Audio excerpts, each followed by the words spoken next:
Since 2012, a multitude of trail running events and ultramarathons sprang mostly on the western half of Turkey. Despite its well-known seaside attractions, Turkey is a mountainous country with an average elevation of around 1,300 meters, and also it is under the effects of different climatic zones. As a result, the year-round there are always some perfect places to organize decent trail races. In this video, I will try to give you some first-hand impressions about those I took part and some information about the others. I put a list at the end of the video. You can find there the websites of trails organizations, the different tracks each race is offering as of November 2019. Please note that what I am relating here are totally my own impressions. I will start with Kapadokya Ultra. To say that it is the king of all races in Turkey will not be a great exaggeration. I took it for the first time in its second year in 2015 and visited the same track 4 years in a row. Each time I was extremely satisfied. It is always organized in mid-October, which is a very good time, maybe the best time for such an activity on the high Anatolian plateau. I know it will sound like a cliché prepared by Minister of Tourism, but Cappadocia is really an enchanted place. Ürgüp, the center of the races and the place all different tracks start and finish, is a small Anatolian town, receiving a great number of visitors throughout the year. During the race days, with more than 2,000 runners gathered in a small center square of the town, the air buzzes with adrenaline and joy. I always enjoyed the beer drinking sessions prior to race days and the camaraderie I am finding there.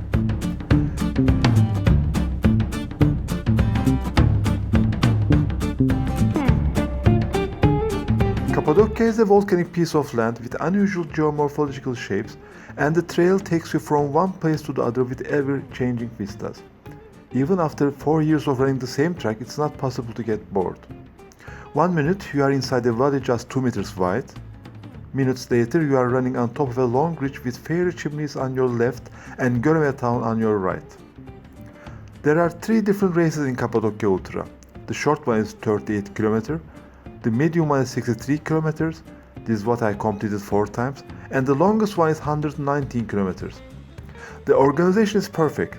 The trail signs are sufficient, the local authorities are helpful, and beside the volunteers, dozens of police and gendarmes stays all day on the tracks securing the runners on the road passages. If anyone asks me, I want to run in Turkey but I don't know where to start, I will definitely recommend Kapadokya Ultra as the first choice.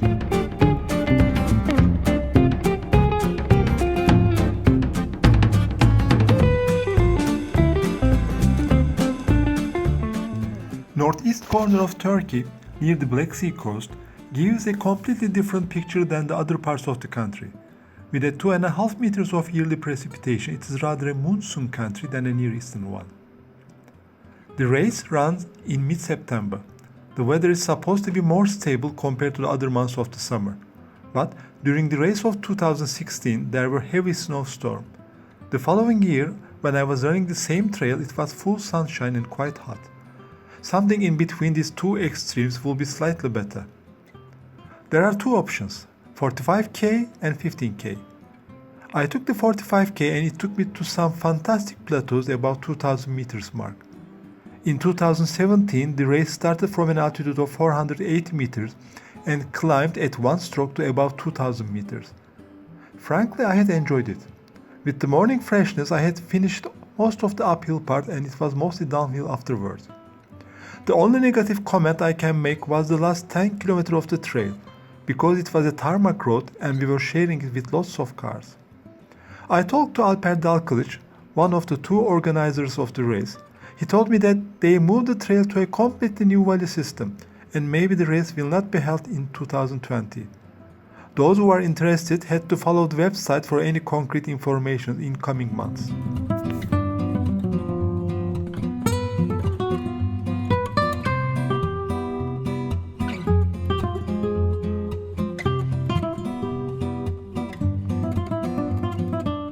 The name of the race, Tahtalı Run to Sky, almost tells what it is. In the year of 2016, when it was first time organized, I took the 27.3k option, which was the only choice by then. The race starts from Çıralı, a fantastic seaside resort, climbs a small hill, then descends a little bit and climbs non-stop up to the top of Tahtalı Mountain, which is crowned with a huge building of cafe, restaurant and the end station of a very convenient cable car. Which means, after finishing the run, or the climb in other words, you can first have your beer in a nice panorama of Antalya in the horizon and Kemer just below you, and take the cable car to go back without further hurting your knees. But if this trail is not enough for your masochistic needs, you can take the 58.5k. In this option, you can climb all the way to the summit cafe as before, but while your friends start to enjoy their beers, you turn back and run mostly downhill for another 31 km. I didn't try this yet, and when it was first announced, we were discussing about how difficult it could be, a downward run. Well, those who took part say it is really difficult. The terrain is very technical, harsh and tiring. The mountain is nice, the view is breathtaking, offerings in the aid station Spartan, but anyway you survive. The path is very well marked. It's a textbook example of a very well organized venue. But all the same, I had one single issue with the organizer, Mr. Polat Dede. The cutoff times are a bit too short for my liking. A 1 hour extra for the 27k would make the race more enjoyable, and runners like me, those who are not running for the first 3 places, will enjoy it much better.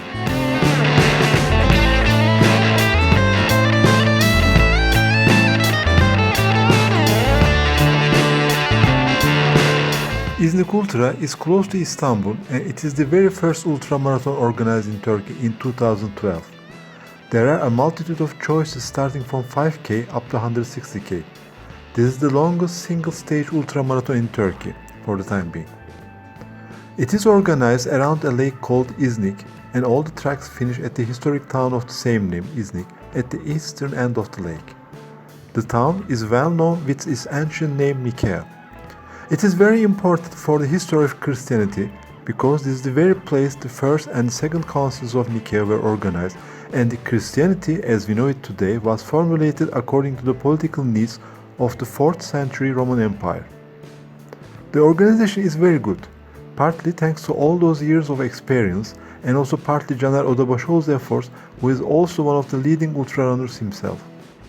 I tried 85k twice in 2016 and 2017, but couldn't complete none of them. That's why my personal feelings about this race is a bit mixed. The race is organized in mid-April. The first year I was there, I started ill and weak.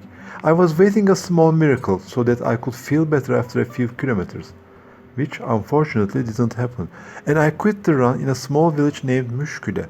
It is funny because the village name means difficulty in Turkish. But there was one more element which speed my collapse: the weather. When I quit in Müşküle, the thermometer in the village center was showing 33 degrees. The following year, again in mid-April, with only 1 day of difference, I could only go 10 km further and I stopped in a snowstorm. Can you imagine? It was snowing. In any case, İznik Ultra is one of the best trail runs and ultramarathons of Turkey.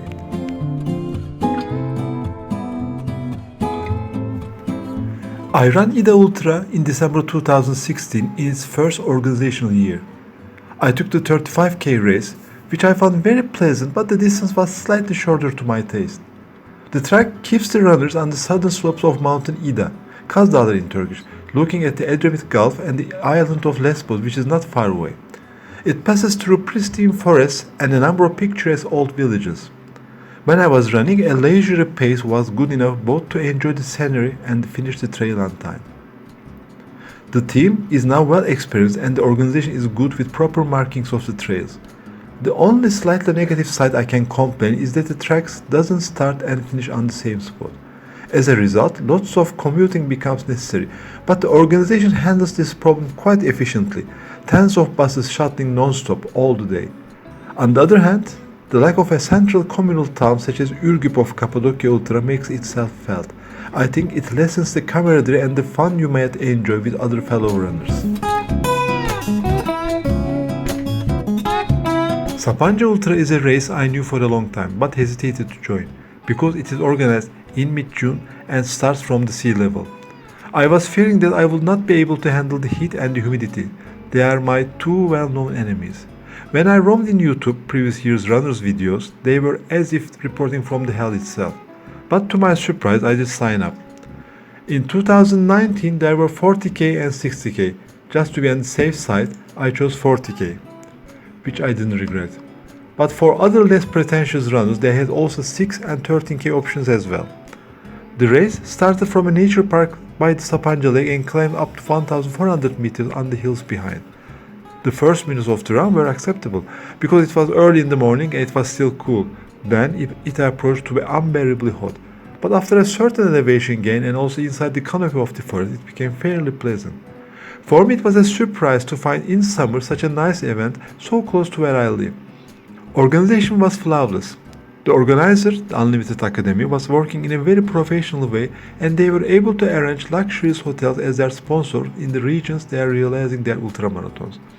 So, the proverbial pasta dinner were becoming full course one and the technical meeting was carried out in huge ballrooms.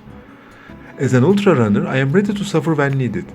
But I always enjoy a good degree of luxury whenever I can find, as long as I don't pay any extra for it.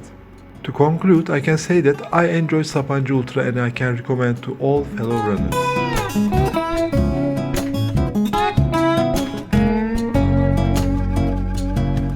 On the 16th of March 2019, I found myself in Selçuk, a small inland Aegean town without any particular importance save for its proximity to the fantastic antique city of Ephesus. The organizer was Unlimited Academy I mentioned minutes ago. The full course dinner, technical meeting in a ballroom before the race and a beach party with beer after the race was the norm of the event. The longest rank was 55k and I had signed up for it. But for the 2020 they created an additional 110k option. The race starts from the entrance of antique city of Ephesus, strolls around the hills, on the way back passes by the ruins and ends up at a nice Aegean beach. But nothing could prepare me for the blossom of so much flowers. They were so intense that they could put into shame all the Japanese cherry flower scenes. The track was formed mostly by forest and village roads with very scant traffic. Unlike many other fellow runners, I like to run roads constructed for vehicles.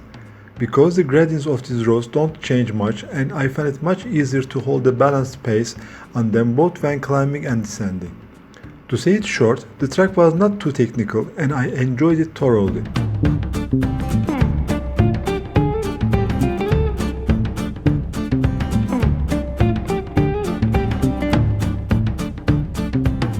I had to talk also about the medal ceremony. It was carried out inside Ephesus' most prestigious building, the Library of Celsus, within a fantastic atmosphere.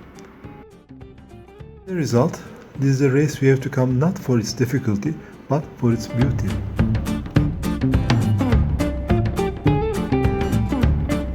Frig Ultra happens toward the end of September.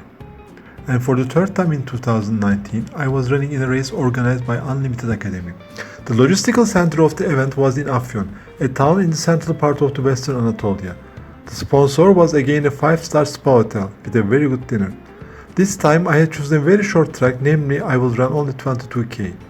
The reason was the 85k I had to complete in Kyzikos Ultra, which will be held in 2 weeks' time. The terrain is rather flat. I say this not as a criticism but as a good point. With the exception of a short part, the track was not too technical. It was possible to run much faster in the average compared to my other trail runs. If you are interested in history, especially the one concerning roughly 3000 years ago, Frig Ultra's trail was running within the lands of Phrygians, and it was possible to see their roads and ruins. The most fascinating part of the race for me was the involvement of the local people. We got used to see young volunteers in control points, but here locals from all ages and all walks of life were trying to help runners and were offering us water, sweets or other goodies. This was something I never saw before. I found this event very pleasant and maybe next year I can opt for a longer option.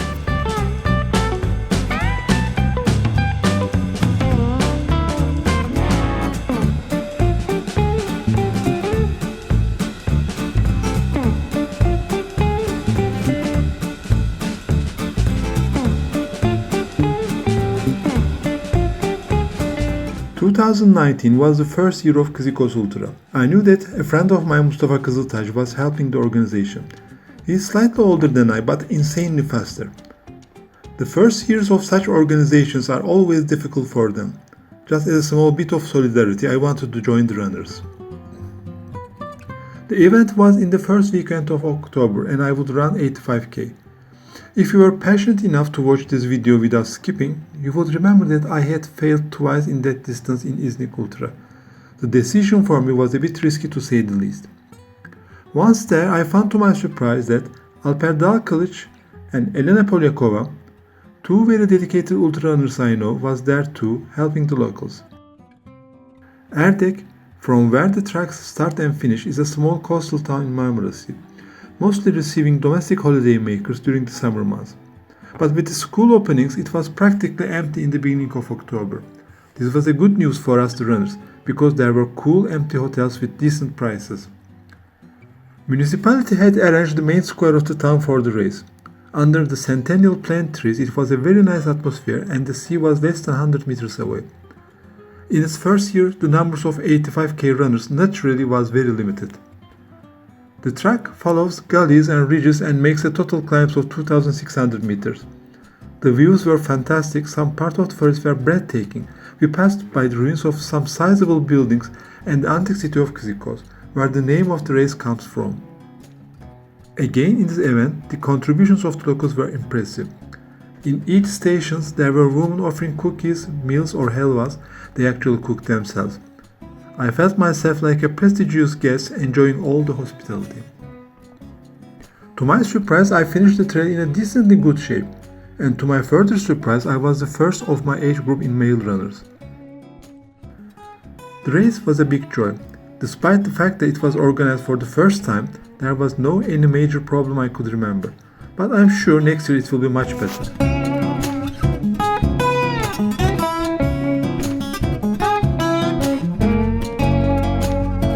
It is hard to believe, but there are a number of trail runs in the northern forests of Istanbul. I ran two of them, one in each continent. Geyik Koşusu, which means deer run, was organized inside the Belgrade forest, which is on the European side of Istanbul. Just only a week after Sapanca Ultra in June 2019, I was joining the runners on the start line of the race. Thanks God it was only 14k. This is a race organized 4 times a year, and this one is carried out in the night time. Because towards the end of June, Istanbul is becoming too hot and too humid for any strenuous activity during the daytime. There were so many people coming with their families, and the event looked more like a festival than a race. At least it was so for me before the start. Frankly, I don't remember much of the running side of the night, but to run in a total darkness was a new experience and a very interesting one. The sense of distance were almost lost. I was only able to follow endlessly one reflector after the other. But I remember the smell of the linden trees in the warm night. It was so intense and so nice. While going in the darkness, suddenly the lights filled the world and I saw the finish arc. And the festival began once again for me.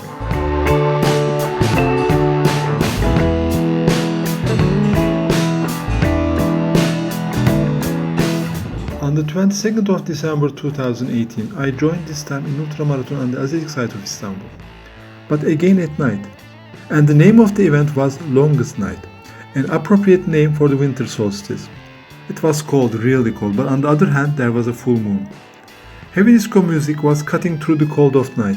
The disco lasers were roaming around. There were 8, 22 and 45k options. I had signed up for the 45k, but the runners of the 8k were outnumbering all others and they were such a noisy bunch. One could easily believe that all the gym goers from the posh neighborhood of Istanbul were here and they would all run this 8k track.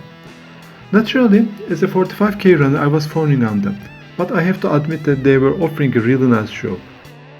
The weather was clear, moon was shining, and outside the city lights it was illuminating all around so well.